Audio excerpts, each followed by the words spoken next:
காஞ்சி திருப்பாவை குழுவிலிருந்து திருப்பாவை சேவை செய்ய வந்துள்ளோம். நீலா துங்க ஸ்தனகிரி தட்டி சுப்தமுத்போத்ய கிருஷ்ணம் பாராத்யம் ஸ்வம் சுதிசரசிரஸ் சித்தமத்யாபயந்தி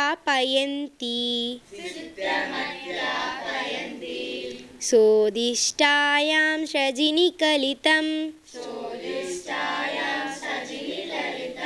யா பலாக்ருந்த்ய புங்க்தே கோதாதஸ்யை நமயிதமிதம்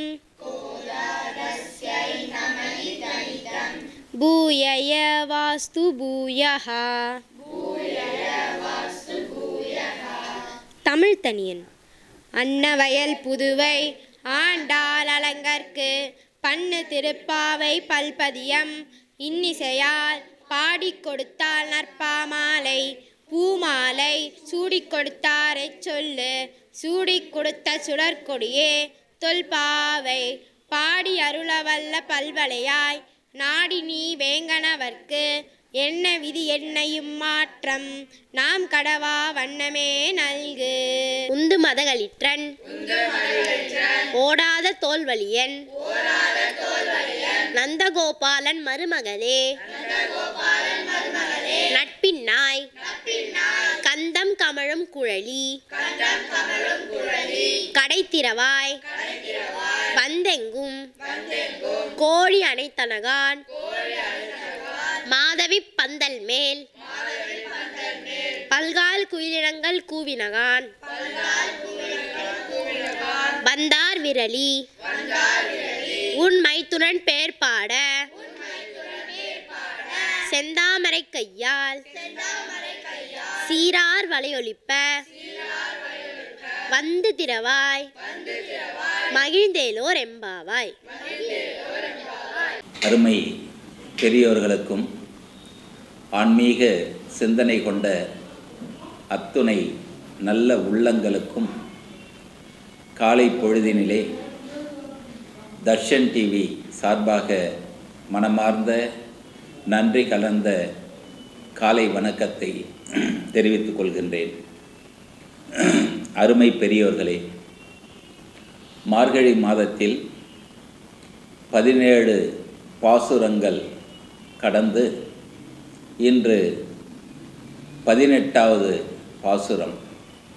இந்த 17 பாசுரங்களில் முதலிலே 5 பாசுரங்கள் இந்த மார்கழி மாத சிறப்பு, நோன்பின் பெருமை, அவற்றால் நமக்கு ஏற்படுகின்ற மன வலிமை, ஏன் நம்ம ஆன்மீக வழியை பின்பற்ற வேண்டும் என்கின்ற உயர்ந்த கருத்துக்கள், அதற்கடுத்து அந்த நோன்பு நோற்பதற்கான வழிமுறைகள், விரத முறை எப்படி கடைபிடிக்க வேண்டும், மனித வாழ்க்கையினுடைய தத்துவங்கள் என்ன, அந்த மனித வாழ்க்கையை ஒவ்வொரு படியையும் நாம் எவ்வாறு கடந்து சென்று இறையை நாம் அடைய முடியும் என்கின்ற பல்வேறு கருத்துக்களை அந்த பாசுரங்களிலே வழங்கி, அதற்கடுத்து வருகின்ற 10 பாசுரங்களில் அந்த ஆயர்குல பெண்கள், முன்னர் எழுந்துவிட்ட பெண்கள், அதற்கடுத்து இன்னும் எழுந்திராமல் இருக்கின்ற பெண்களை அழைப்பதாக பல்வேறு கருத்துக்களையும் ஸ்ரீமன் நாராயணனுடைய பெருமைகளையும், இந்த எம்பெருமான் உலகை எப்படியெல்லாம் காத்து கொண்டிருக்கின்றார் என்று ஒவ்வொரு பாடலிலும் 2-3 அரிய திரண்ட கருத்துக்களை தொகுத்து கூறி சிறப்பாக வழங்கியிருக்கின்றார்கள். இவை முடிந்து அதற்கடுத்து 15வது 16வது பாசுரத்திலே அந்த ஆயர்குல பெண்கள் அனைவரும் எழுந்து வந்து விட்ட பிறகு அந்த ஆயர்குலத்தினுடைய பெருமை, ஒரு நாட்டினுடைய செல்வம் எப்படி இருக்க வேண்டும், செல்வம் என்றால் அந்த மாடுகளை பண்டைய காலத்தில் எவ்வாறு செல்வமாக போற்றினார்கள், அந்த நாட்டிற்கு அந்த எப்படி பசுக்கள் எல்லாம் சிறந்த ஒரு செல்வத்தை கொடுத்தது என்பதை பற்றியும், அதற்கு அடுத்த நிலையில் அவற்றையெல்லாம் கடந்து வந்து அந்த நந்தகோபனுடைய வாயிலிலே நின்று அங்கே இருக்கின்ற அந்த காவல் புரிகின்ற காவலர்களிடம் நந்தகோபனுடைய பெருமைகள்லாம் எடுத்து சொல்லி நாங்கள் எல்லாம் நீராட சென்று கொண்டிருக்கின்றோம், நோன்பு நோக்க சென்று கொண்டிருக்கின்றோம். ஆயர்குலத்தில் இருக்கின்ற அத்தனை பெண்களும் ஒன்றாக திரண்டு வந்திருக்கின்றோம். எனவே உயர்ந்த நிலைத்த புகழ் கொண்ட இந்த தாளை மாணிக்க கற்களால் பொருத்தப்பட்ட இந்த தாளை திறந்து, கதவை திறந்து எங்களை உள்ளே விட்டால் நாங்கள் சென்று அந்த ஸ்ரீமன் நாராயணனுடைய வடிவமாக திகழக்கூடிய கண்ணனிடம் ஆசி பெற வேண்டும், அவரிடம் பறை பெற வேண்டும் என்று விண்ணப்பம் செய்து அவர்கள் தாள் திறந்த பிறகு உள்ளே சென்று முதலிலே அந்த நந்தகோபனுடைய பெருமையையும் முதற்கண் நந்தகோபரையும் அவரோடு இருக்கின்ற யசோதா பிராட்டியையும் பலவாறு அவர்களை புகழ்ந்து அவர்களை எழுப்புகின்றார்கள். அவர்களை எழுப்பிய பிறகு அடுத்த நிலைக்கு சென்று உள்ளே உறங்கி கொண்டிருக்கின்ற எம்பெருமான் கண்ணனை, ஸ்ரீமன் நாராயணனை எழுப்புகின்ற வகையிலே இந்த 18வது பாசுரம் அமைந்து இருக்கின்றது. அந்த வகையிலே இன்று உந்து மத கலிற்றன் ஓடாத தோல்வலியன் நந்தகோபாலன் மருமகளே நப்பின்னாய் கந்தம் கவழும் குழலி கடைதிரவாய் வந்து எங்கும் கோழி அமைத்தனகான் மாதவி பந்தல் மேல் பல்கால் குயிலினங்கள் கூவினகான் பந்தார் விரலி உன் மைத்துனன் பேர்பாட செந்தாமரை கையால் சீரார் வலை ஒலிப்ப வந்து திறவாய் மகிழ்ந்தேலோர் எம்பாவாய். இந்த பாசுரத்திலே எப்படி முதலில் அந்த வைணவர்கள் என்று சொன்னால் பிறர் கூற்றையும் பிறர் தவறையும் தன்னுடைய தவறாக ஏற்றுக்கொள்வது வைணவனுடைய பண்பு. ஒரு புகழ்ச்சி ஏற்படுமானால் அவற்றை பொதுமைப்படுத்தியும், சிறுமையோ அல்லது இகழ்ச்சியோ ஏற்படும் என்று சொன்னால் அதை தன்னக தேவம் கொண்டு தன்னால் நிகழ்ந்தது என்று அவற்றுடைய பயனை தான் ஏற்றுக்கொள்வார்கள். ஆகையினால் அவர்களுடைய உயர்ந்த பண்பு என்னவென்று சொன்னால், அந்த ஆயர்கள் என்று வருகின்ற பொழுது பிறர் பொதுவான ஒரு தவறு ஏற்படுகின்ற பொழுது அவை தனக்காகவும், ஒரு வெற்றி ஏற்படுகின்ற பொழுது அவற்றை பொதுமைப்படுத்தியும் தன்னலம் பாராது வாழ்பவர்கள். அந்த வகையிலே நந்தகோபன் உந்து மத கலிற்றன் அப்படின்னு சொன்னால் அவனுடைய வலிமை எப்படின்னு சொன்னால், மத கலிற்றன் மிகப்பெரிய பலம் கொண்ட மதம் பிடித்த ஒரு யானை. அப்போ அந்த யானைக்கு எப்பேற்பட்ட பலம் இருக்குன்னு சொன்னால் எத்தனை பேர் என்ன பண்ணாலும் அதை அடக்க முடியாது. அந்த அளவிற்கு ஒரு மதம் கொண்ட ஒரு யானை எந்த அளவிற்கு ஒரு பலம் பொருந்தியதோ அந்த அளவிற்கு தோளில் வலிமை கொண்டவன் நந்தகோபன். அப்போது நந்தகோபன் எப்பேற்பட்டவன் சொன்னால், எப்பேற்பட்ட நிலையிலும் மிகப்பெரிய ஒரு பலசாலி. அவனை வெல்வதென்பது அறியாது. அது மட்டுமல்ல, ஓடாத தோல்வலியன். எப்பேற்பட்ட ஒரு சண்டை ஏற்பட்டாலும் சரி, ஒரு போர் ஏற்பட்டால் அந்த எப்பேற்பட்ட போரையும் சிறப்பாக புகுந்து போர் செய்து வெற்றி பெறுகின்ற தன்மை வாய்ந்தவன்.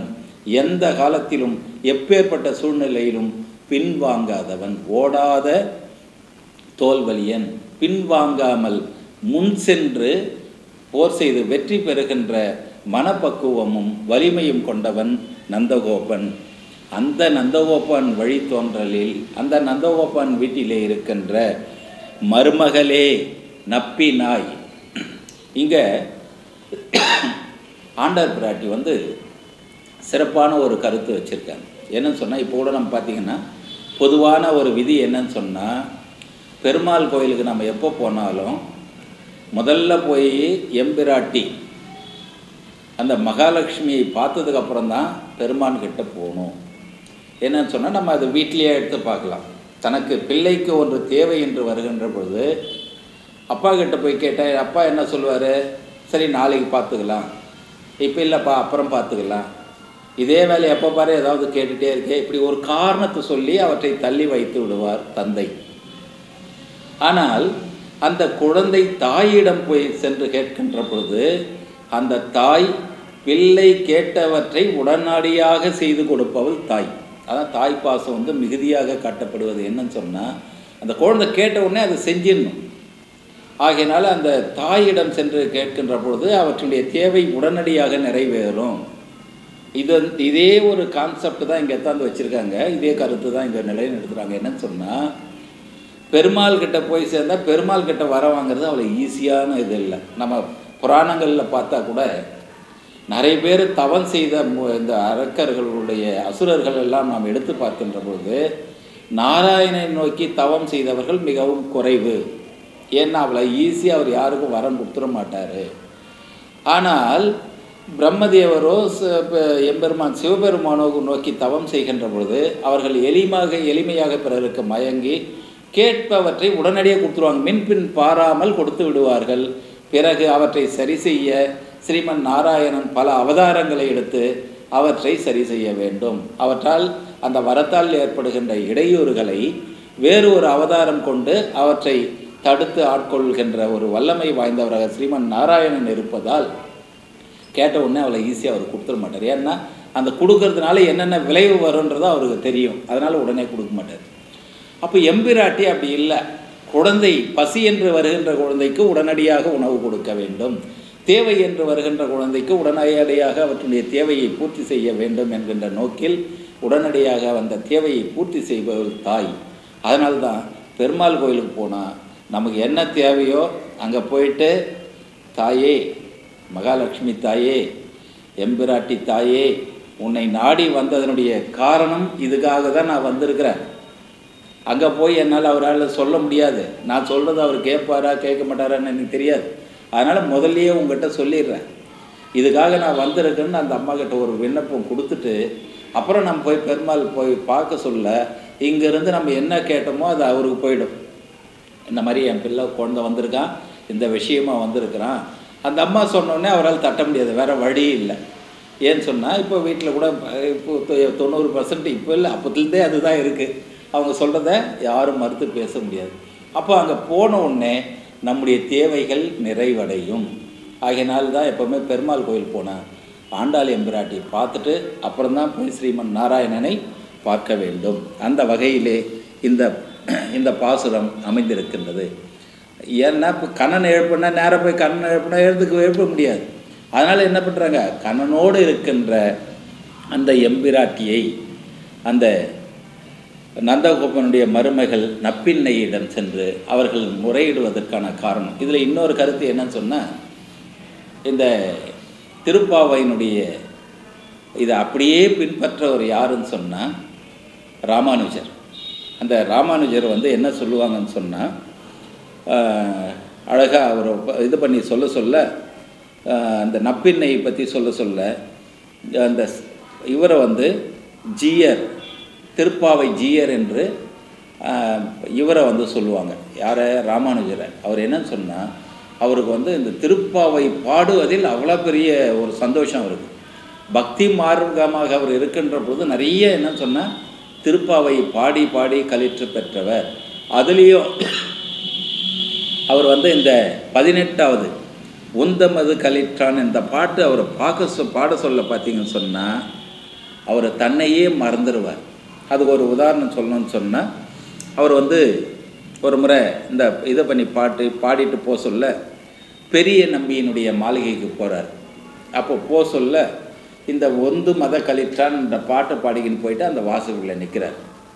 அங்கே நிற்க சொல்ல அங்கே அவருடைய பெண் பிள்ளை, அந்த பெரிய நம்பியினுடைய பெண் பிள்ளை அந்துழாய் என்கின்ற மாது அந்த கதவை திறக்கிறாங்க. இவர் வெளியே நின்று பாடுறாரு. யார்? ராமானுஜர் பாடிட்டுருக்காரு. பாடிட்டுருக்க சொல்ல இவங்க அந்துழாய் என்றவங்க அந்த கதவு திறக்கிறாங்க. அந்த கதவு திறக்க சொல்ல அவங்கள பார்த்த உடனே ராமானுஜர் மயக்கம் போட்டு கீழே வந்துடுறார். உடனே மயங்கி கீழே வந்துடுறார். அவங்க ஓடி போய் உள்ளே போயிட்டு அந்த இவர்கிட்ட அந்த பெரிய நம்பிக்கிட்ட போய் சொல்கிறாங்க, இது மாதிரி ஒருத்தர் பாடிக்கின்னு வந்தார், அவர் என்னை பார்த்தோன்னே மயங்கி ஊந்துட்டார். அவர் மயங்கி ஊந்துட்டாருன்னு அந்த அம்மா சொன்ன உடனே உடனே அவர் சொல்கிறார், பெரிய நம்பி என்ன சொல்கிறாருன்னு சொன்னால், உந்து மத கலிற்றான் என்ற பாடலை அவர் பாடியிருப்பார். அந்த பாடலை பாடுகின்ற பொழுது நீ தாளை திறக்கின்ற பொழுது அந்த எம்பிராட்டியாகிய கோதை நாயகியே வந்து தாழ் திறந்ததாக எண்ணி அவற்றை அந்த அளவிற்கு அவருக்கு வந்து அவற்றின் மீது ஈடுபாடும் காரணமாக மயக்கமுற்று கீழே விழுந்து விட்டார் என்று அவங்க விஷயத்தை சொல்ல அவர் பார்க்காத முன்னே அவர் கண்டுபிடிச்சிட்டார். அந்த அளவுக்கு இந்த திருப்பாவையில் ஒரு ஈடுபாட்டுடன் பாடுகின்றவர் ராமானுஜர். இது என்னன்னு சொன்னால், இதுதான் இந்த உலகமே ஒரு மாயம். அந்த மாயையை விலக்கி நாம் செல்கின்ற பொழுது நம்ம ஆத்ம நிலையை இந்த இதிலிருந்து ஜீவாத்மாவிலிருந்து பரமாத்மாவுக்கு நாம் செல்கின்றோம். இந்த உலகம் ஒரு மாயைன்னா எத்தனை பேர் எடுத்துப்பாங்கன்னு சொன்னால் நிறைய பேர் எடுத்துக்க மாட்டாங்க. இது எப்படி உலகம் ஒரு மாயன்னா, அப்போ நம்ம பார்க்குறதெல்லாம் நம்ம உறவு முறை இருக்குது, நம்ம டெய்லி இந்த வேலை செய்கிறோம், சாப்பிட்றோம், இவ்வளவும் செஞ்சிட்ருக்கோம், அப்புறம் உலகம் எப்படி மாயைன்னு சொல்ல முடியும் அப்படின்னு சொன்னால், அந்த மாயை என்பது நமது மனதை பொறுத்தது. ஏன்னா நமக்கு எல்லா கட்டளையும் எங்கேருந்து வருது? பார்ப்பது மனதினால். இங்கே பாருன்னு மனசை கட்டளை போட்டால் தான் நம்ம திரும்பி பார்ப்போம். இதை பேசுன்னு நம்ம மனம் சொன்னால் தான் நாம் பேசுவோம். இதை செய்யன்னு நம்ம மனசு சொன்னால் தான் நம்ம அதை செய்வோம். அப்போது எல்லாத்துக்குமே அடிப்படையாக இருப்பது அந்த மனம். மனம் அது செம்மையானால் மந்திரம் தேவையில்லை அப்படின்னு ஏன் சொல்லியிருக்காங்கன்னு சொன்னால், அந்த மனம்தான் நம்ம அத்தனை நடவடிக்கைகளும் கட்டுப்படுத்துவது. அந்த கட்டுப்படுத்துவது என்பது அவ்வளவு ஒரு சாதாரண விஷயம் அல்ல. அந்த மனதை யாரெல்லாம் கட்டுப்படுத்தினார்கள் அப்படின்னு சொன்னால், ஒரு சிலரை மட்டுமே குறிப்பிட்டு சொல்ல முடியும். அந்த ஒரு சிலர் வந்து பார்க்க சொல்ல, நம்முடைய எப்படி அந்த 7 கடலை தாண்டி இலங்கையிலே சென்று சீதா எம்பிராட்டியை கண்ட அந்த அனுமன், அவருக்கு வந்து இன்றைக்கி ஜெயந்தின்னு இன்றைக்கி ஜெயந்தி, அந்த மார்கழி மாதத்திலே மூல நட்சத்திரத்தில் வருகின்ற ஜெயந்தி. அந்த மனதை கட்டுப்படுத்தியவர் என்று வருகின்ற பொழுது அவர் சொல்ல முடியும். அதுக்காக தான் அவர் வந்து ராமபிரான் வந்து இலங்கை வேந்தனை ஜெயித்து அரசாட்சி ஏற்றுக்கொண்ட பொழுது எல்லாருக்கும் என்ன பண்ணுறாங்கன்னு சொன்னால், எல்லாருக்கும் என்னென்ன தேவையோ கேட்டு மொத்த பேருக்கும் பரிசு கொடுக்குறாரு ராமபிரான். எல்லாரும் கொடுத்துட்டே வர்றாரு. விபீஷ்ணருக்கு கொடுத்துட்டாரு, சுக்ரீவனுக்கு கொடுத்துட்டாரு, அங்கதனுக்கு கொடுத்துட்டாரு, யார் யார் இருந்தாலும் அவங்களுக்கு கேட்டது எல்லாத்தையும் கொடுத்துட்டே வர்றாரு. ஆனால் அனுமனுக்கு ஒன்றுமே கொடுக்கல. எம்பிராட்டி நம்ம ஏற்கனவே சொன்ன தாயுள்ள சும்மா இருக்குமா? பக்கத்தில் இருக்கிற சீதா பிராட்டிக்கு மனசு கேட்கல. நம்மளை வந்து இவ்வளோ ஒரு இதை பண்ணி நம்மளை இவ்வளோ உயர்வாக போற்றக்கூடிய இந்த அனுமனுக்கு ஒன்றுமே கொடுக்கலையே அப்படின்னு சொல்லிட்டு சீதா பிராட்டிக்கு ஒரு தயக்கம், ஒரு மன வருத்தம் இங்கே ஏற்படுகின்றது. ஆகையினால என்ன பண்ணுறாங்கன்னா, இவர் ராமர்கிட்ட கேட்குறாங்க, எல்லாருக்கும் கொடுத்தீங்க, என்னை தாயாக போற்றுகின்ற இந்த குழந்தைக்கு ஒன்றுமே கொடுக்கவில்லை, என்னை தாய் தாய் என்று என்னையே சுற்றி வருகின்ற இக்குழந்தைக்கு ஒன்றும் கொடுக்கவில்லையே அப்படின்னு சொல்ல அவர் என்ன பண்ணுறாருன்னா, அப்போ சீதா பிராட்டிக்கு வந்து ஒரு முத்து மாலை எடுத்து கொடுக்குறாரு. யார்? ராமபிரான் வந்து சீதா பிராட்டிக்கிட்ட ஒரு முத்து மாலை கொடுக்குறாரு. அதை வாங்கிட்டு இது நான் என் பிள்ளைக்கு கொடுக்க, ஏன்னா அவர் கொடுத்ததாச்சே. நம்ம எப்போவுமே நாம் நேரடியாக வாங்கி ஒரு பொருளை ஒருத்தருக்கு தானம் கொடுத்துடலாம். ஆனால் இன்னொருத்தர் கொடுத்தது வந்து தானம் கொடுக்கணும், அடுத்தவங்களுக்கு கொடுக்கணும்னா அவர்களுடைய ஒப்புதல் பெற்று தான் நாம் கொடுக்க வேண்டும். ஆகையினால சீதா பிராட்டி என்ன பண்ணுறாங்க, ராமபிரானிடம் எனக்கு கொடுத்த இந்த முத்து மாலையை நான் என்னுடைய பிள்ளையாக போற்றுகின்ற பார்க்கின்ற இந்த ஆஞ்சநேயருக்கு நான் கொடுக்கலாமா அப்படின்னு கேட்குறாங்க. அவர் தாராளமாக கொடு அப்படின்னு சொன்ன உடனே அதை எடுத்து அந்த சீதா பிராட்டி ஆஞ்சநேயர்கிட்ட கொடுக்க சொல்ல அவர் அப்படியே கீழே விழுந்து அழ ஆரம்பிச்சிட்டார். ஏன்னு சொன்னால், நான் வந்து பொண்ணுக்கோ பொருளுக்கோ பிறவற்றுக்கோ இதுபட்டு ஆசைப்பட்டு நான் இல்லை, எனக்கு என்ன வேண்டும் என்று சொன்னால் நீங்கள் தான் வேண்டும். நீங்கள் தான் வேண்டும்னா இப்போ எப்படிப்பா சொல்கிறேன், என்னுடைய உள்ளம் நிறைவாக இருக்கணும்னு சொன்னால் நீங்கள் மட்டும்தான், உங்களுடைய ஆசீர்வாதம் எனக்கு போதும், உங்களுடைய ஆசி உங்களை மனதில் தாங்கி நிற்கின்றேன், எனக்கு வேறு ஒரு பொருள் வேண்டாம், ஸ்ரீமன் நாராயணனுடைய ராமனுடைய நாமத்தை தவிர எனக்கு வேறு எதுவுமே வேண்டாம், என் உள்ளம் நிறைய ஸ்ரீமன் நாராயணன் நிறைந்திருக்கின்றார், அதை தாண்டி எனக்கு ஒரு பொருள் உள்ளம் நிறைஞ்சு போச்சுன்னா மனசு குளிர்ந்து போது. மனம் என்பது நமக்கு நிறைவு, அதான் போதும்னு சொல்லாததுன்னா நம்மளுடைய மனசு தான். ஆனால் என் மனசு போதும்னு சொல்லிச்சு. எது மட்டும் போதும்? ஸ்ரீமன் நாராயணனுடைய இந்த ராமபிரானுடைய நாமமே எனக்கு போதும் என்று என்னுடைய மனம் நிறைந்து விட்டது. அப்போ எல்லாரும் சிரிக்கிறாங்க. ராமபிரானுடைய நாமம் உன் மனசை நிறைஞ்சு போச்சு, அதை எப்படி பார்க்க முடியும்னு சொன்னால், உங்களுக்கு சந்தேகம் நான் பாருங்கன்ட்டு அவருடைய மார்பை பிளந்து காட்டுகின்றார். அவற்றிலே ராமபிரானும் சீதா பிராட்டியும் எப்படி அரியணை ஏற்றுக்கொண்டார்களோ அக்காட்சியை அவர்களுடைய மனதிலிருந்து மற்றவர்களுக்கு காட்சி கொடுத்தார்கள். அந்த அளவிற்கு மன நிறைவோடு மாயையை வென்று அந்த இறை பக்தியிலே சிறந்து என்றும் சிரஞ்சீவியாக வாழ்கின்ற ஆஞ்சநேயனுடைய அனுமன் ஜெயந்தி என்று அவரை போற்றுவோம். அவரை போற்றினால் நமக்கு என்ன கிடைக்கும் அப்படின்னா, எப்பவுமே நம்ம லாப நஷ்டம் பார்த்து தானே செய்யணும் அப்படின்னு சொன்னால், அனுமனை நாம் முறையாக வணங்கினால் நமது வாழ்க்கையில் ஏற்படுகின்ற இடர்பாடுகள், இடையூறுகள் எதுவும் வராது. இது வராதுன்னு சொன்னால் நீங்கள் உறுதி கொடுப்பீங்களா அப்படின்னு எல்லோரும் கேட்கலாம் இல்லையா? நீங்கள் எல்லாம் சொல்லிடுறீங்க ஈஸியாக. அப்போ கடவுளை ஓந்து கும்பிட்றாங்களா, அவனும் கஷ்டப்பட்டு தானே இருக்கணும் அப்படின்னு நம்ம எல்லோரும் கேட்கலாம். அது என்னன்னு சொன்னால், பாலை நன்கு காய்ச்சி கடைந்தால்தான் தயிர் கிடைக்கும். தயிரை நன்கு பெருக்கி மத்தால் கடைந்து தான் வெண்ணெயை எடுக்க முடியும். அந்த வெண்ணெயை அனலிலே இட்டு நன்கு காய்ச்சிய பிறகுதான் நெய்யாக கிடைக்கும். அப்போது இத்தனை நிலை, ஒவ்வொரு நிலையிலும் பல கஷ்டங்களை பல துன்பங்களை கடந்து தான் அந்த நிலையை போய் சேர முடியும். அதே மாதிரி ஒரு இரும்பை நல்லா காய்ச்சதுக்கு அப்புறம் தான் நமக்கு எப்படி தேவையோ அந்த மாதிரி அதனுடைய ஷேப்பு, அதனுடைய வடிவத்தை நம்மால் மாற்ற முடியும். அப்போது ஒரு நிலையிலிருந்து இன்னொரு நிலைக்கு நாம் செல்வோமானால் இது போன்ற கஷ்டங்களை, துயரங்களை துயரமாக எண்ணாமல் நாம் அந்த நிலைக்கு போகிறோம் அப்படின்றத நம்ம தெரிஞ்சுக்கணும். அப்போது இறை பக்தியோடு இருக்கிறவங்களுக்கு கஷ்டம் இல்லையானா இருக்குது. ஆனால் அவர்களுக்கு எந்த மாதிரியான கஷ்டம்னு சொன்னால், இந்த நிலையை கடந்து வேறு நிலைக்கு செல்கின்றோம். அப்போ நம்ம அந்த கஷ்டத்தை அனுபவிக்கிறோம், அடுத்த நிலைக்கு நம்ம போயிடுவோம் அப்படின்ற மாதிரி நம்ம மன வலிமை ஏற்பட்டால் நமக்கு வேறு எதுவுமே தேவையில்லை. அந்த வகையிலே அந்த கஷ்டத்தை போக்கி நவகிரகங்களுடைய தாக்கத்தை நிவர்த்தி செய்கின்ற ஒரு ஆற்றல் என்றும் சிரஞ்சீவியாக வாழக்கூடிய ஸ்ரீமன் அந்த அனுமனுக்கு இருக்கின்றது. அவரை போற்றி நாம் அனைவரும் துதி செய்ய வேண்டும். அந்த வகையிலே இன்று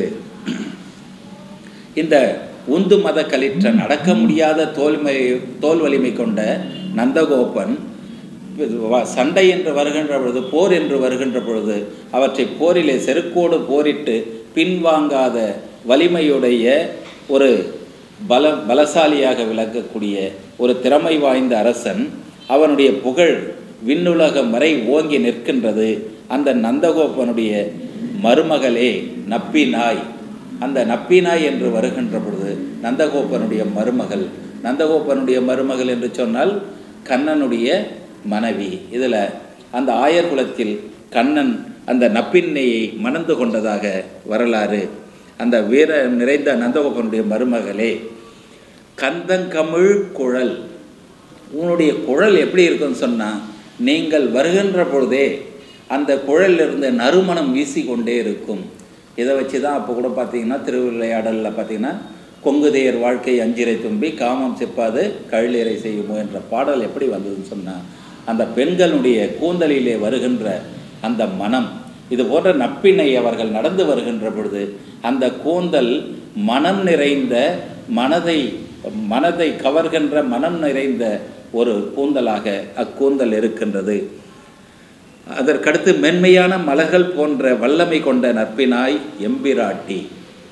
எப்படி யசோதா பிராட்டி ஆயர் குல கொழுந்தை என்று சொன்னாங்களோ, ஆயர் குலத்தில் அந்த கொழுந்தை தூக்கி வளர்த்ததனால் அந்த பெருமை யசோதா பிராட்டிக்கு சேர்கின்றதோ, அதே பெருமை அந்த கண்ணனோடு சேர்ந்திருக்கின்ற, கண்ணனுக்கு மனைவியாக அமைந்திருக்கின்ற நப்பின்னையே அந்த பெருமையும் உனக்கு சேரும். அந்த வகையிலே நாங்கள் எல்லாம் உங்கள் வீட்டின் முற்றத்தின் முன் நிற்கின்றோம்.